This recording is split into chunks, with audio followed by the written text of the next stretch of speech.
Hello, universe. This is Silas speaking. And sorry for not making update videos about my transition or my t shots or anything.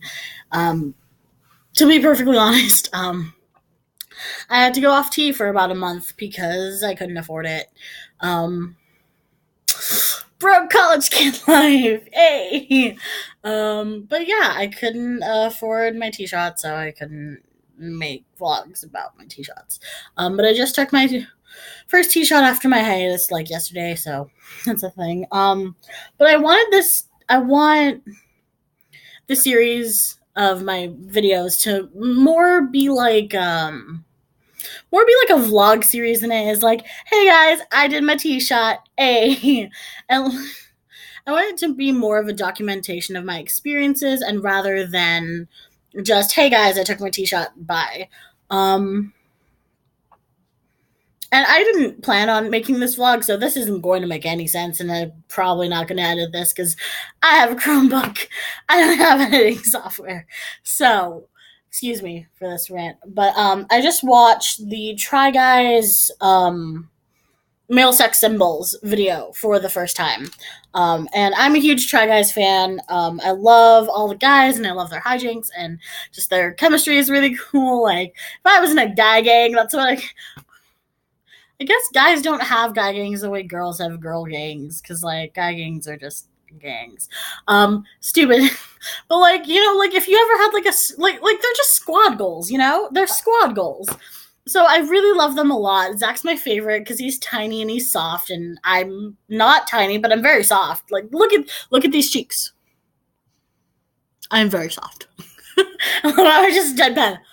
I'm sorry, crack myself up. It's my worst habit, honestly.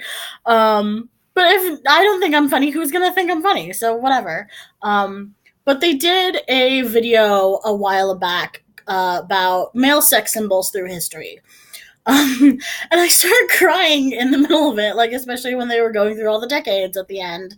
Um, because what it means to be a man is probably really different for me than it is for all of the try guys simply because I'm trans. And that's not necessarily a bad thing. It's different because I've always I've always joked that being trans, I can pick and choose what parts of masculinity apply to me, and I kind of have this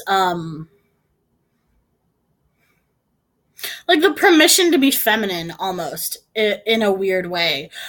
Is that like effeminate traits have always been associated to like recently it's been like soy boys or whatever fucking r/brain cell come at me. I will fight. Put up your dukes. But more but more in the past, like if you saw someone who was effeminate, they were gay. We've all had the notion of the gay best friend. We've all seen that trope in media, and people perpetuate it. There's a point where like I've had people being like, "Oh, you're trans. That means you can be my gay best friend." And like, bitch, come on. I'm wearing a shirt with flamingos on it. Like I'm a disaster. I'm a disaster bi. First of all, I'm bi. And second of all, even if I was a disaster gay, do you really want your messy disaster gay friend to be giving you fashion advice? Like, think of like your messiest friend. And imagine they're a guy if they're not already a guy. Do you really want that person going shopping with you? Because that's a me going shopping with you. Like I'm not like yeah, okay, I'm sassy and I'm cute and I wear flamingos on my shirt and I say yas queen. But like that doesn't mean that I'm like any better at fashion than like the next bitch. Um so yeah, that's a thing. But for me, it's always masculinity has always been defined by confidence, and not to say that femininity is not confidence because I see a lot of confident women, and I've always envied them when I before my transition. I always envied strong, confident women because I never felt like a strong, confident woman. I never felt independent. I never felt um like correct. I the way I would describe it is that like being brown, someone trying to force me to be like someone trying to be like, oh, you're brown, so you have permission to like I never felt like the kind of Beyonce strength, the kind of Nicki Minaj, Cardi B, the kind of Taylor Swift, like the kind of like feminine strength that comes off from very confident, beautiful, wonderful, talented, amazing, smart women. That never that never resonated with me. Like I admired it, and I think feminine beauty and feminine confidence and feminine like fuck you kind of thing is just amazing. I'm in awe of my feminine friends. I'm in awe of feminine people who rock that, like who could, wear a lace glove and smack you with it. Like I admire that, but it never really resonated with me. And fun fact, the way I admitted to myself that I was trans was I was in the kitchen in my room or in my house, and a person that was staying with us was like watching TV, and I was just thinking out loud, and I was like, "Well, I like wearing dresses and skirts, so I must be some kind of woman." And and I've never thought that in my life before.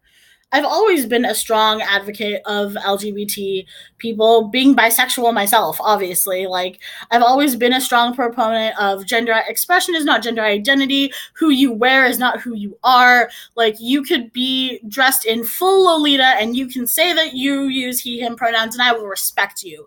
I've always been this notion that the way you perform gender is not the way you feel gender, and I've always been a strong proponent of that. But when it came to myself, there was a lot of internalized transphobia. There was a lot of internalized, like, you don't get to be feminine if you're not, if you're not Channing Tatum, if you don't want to get ripped, then you don't have no right to call yourself a man. And I've never imposed this kind of standard on anyone else ever. Like, ever. But when it came to me, I felt like I was faking because I wasn't masculine, or because I didn't want to be a gym rat, or I didn't want to be whatever. And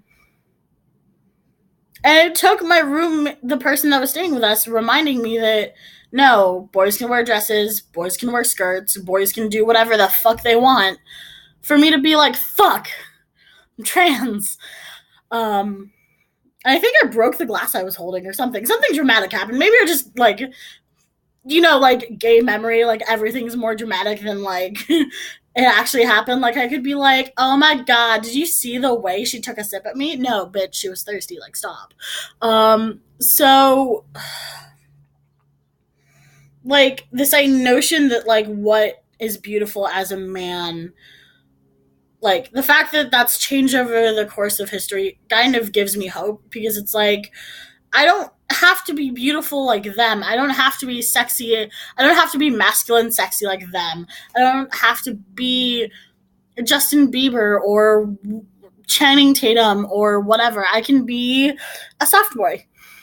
And that's kind of what I've taken comfort in, because like lately, especially going off testosterone for a while, I kind of had doubts of, well, I'm not masculine, or I'm not like super masculine, so why, like I'm a sweaters and tea and help you with your science homework kind of boy. I'm not a sports and rugby. Of the Try Guys, I'm definitely like a softer version of Zach than I ever am like Ned or Keith, who are much more masculine and much more masculine presenting and much more like, like, did you see the Olympics? The Olympics video? Like, come on.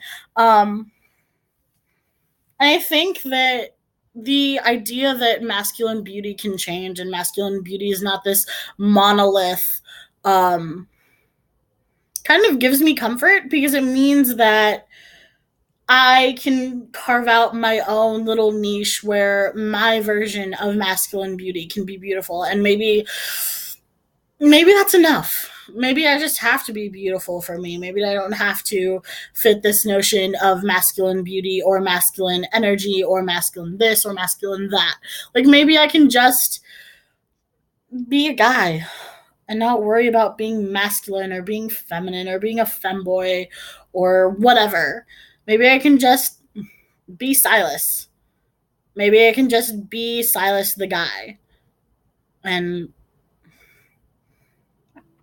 I don't know. That's a scary thing for me because I would love to just be Silas, but I feel like queer identity is so focused on, well, you have to be a good example because representation, like I always put like this notion of like you have to be a good trans guy and you have to be patient and you have to answer people's invasive questions because if you don't, you're being a bad example of the trans. Like I put so much pressure on myself to be like this shining beacon of wonderfulness and amazingness and masculinity and confidence when I'm not any of that stuff. um I feel like that's a common experience just as humans, but I think feel like in the queer community especially, it's really like, hey, what about me? What about this community? What am I saying about my community? What am I saying about other trans people? What am I saying about other bi people? What am I saying about other queer people of color? Like I feel like, especially if you didn't grow up, because I grew up in Alabama.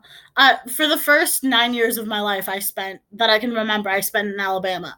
And you weren't queer. You weren't.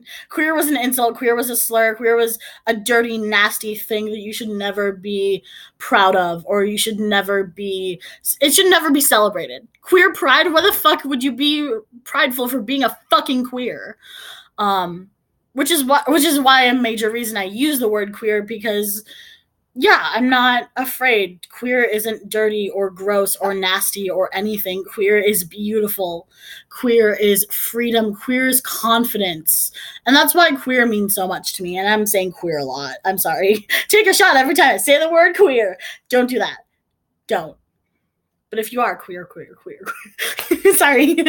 But I feel like I'm just rambling. But that's kind of just the thoughts that I have about my own masculinity and my own gender identity in relation to male standards of beauty. So yeah, that's it. I don't know if every vlog's gonna be this like rambly thing, but like I like this stream of consciousness thing because I like having snapshots into what I was thinking. And most importantly, this vlog series is for me and not really for anyone else. So, um, if you want to follow my journey, if you want to, see what I do and I keep doing in my life, then absolutely click that subscribe button. Leave me a comment, honestly, just telling me what you think about queer identity and queer masculinity and whatever. And please don't take a shot every time I say the word queer. I don't want people going to the hospital because of me. And sorry I look like fucking Transapply right now. Hey guys. Anyways, but you can do it. I believe in you, and I'm proud of you. In case no one's told you this week or this month or this year, I'm proud of you. I hope you're proud of me too. Bye.